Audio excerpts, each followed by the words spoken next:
पुणे के film institute के तलबा 2.5 महीने से हड़ताल पर हैं। वो आरएसएस से वाबस्ता इदारे के नए सरबराह की तकर्री के खिलाफ एहतजाज कर रहे हैं।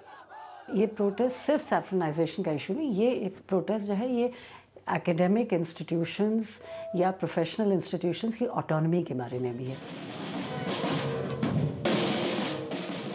बीजेपी के इख्तिदार में आने के बाद बच्चों की निसाबी किताबें और तारीखी तहकीक के इदारों समेत अहम तालीमी मराकज़ में राष्ट्रीय स्वयंसेवक संघ या हिंदुत्व के नज़रियात के लोगों को मामूर किया गया है।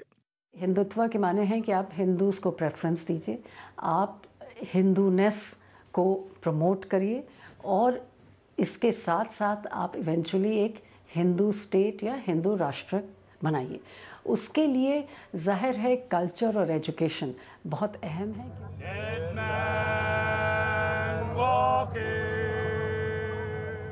सेकुलर नज़रियात में यकीन रखने वाले दानिश्वर तालीमी इदारों पर हिंदुत्व के नज़रियात मुसल्लत करने के अमल को जमहूरियत के लिए ख़तरा बताते हैं। इन लोगों के हाथ में ऐसे शिक्षण संस्थाओं को देना वह इतना ख़तरनाक होगा कि आने वाले समय में जितने भी रिसर्च टाइप के वर्क हैं उसको वो टेम्पर करेंगे और धीरे धीरे उन चीज़ों को जो बहुत ही महत्वपूर्ण और वैज्ञानिक शोध के आधार पर चीज़ें रखी गई हैं उसको वो तहस नहस करेंगे। सामाजिक कंपोजिट कल्चर के लिए खतरा है।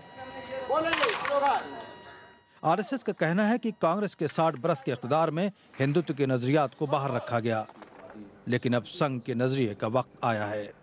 एनडीए सरकार आने से पहले संघ के विचारधारा के लोगों को नियुक्तियां नहीं मिलती थी, तो अब जब एक्सक्लूजन की जगह इंक्लूसिव हो रहा है उसमें औरों की जगह संघ के लोग भी आ रहे हैं, और आना क्या अपराध है?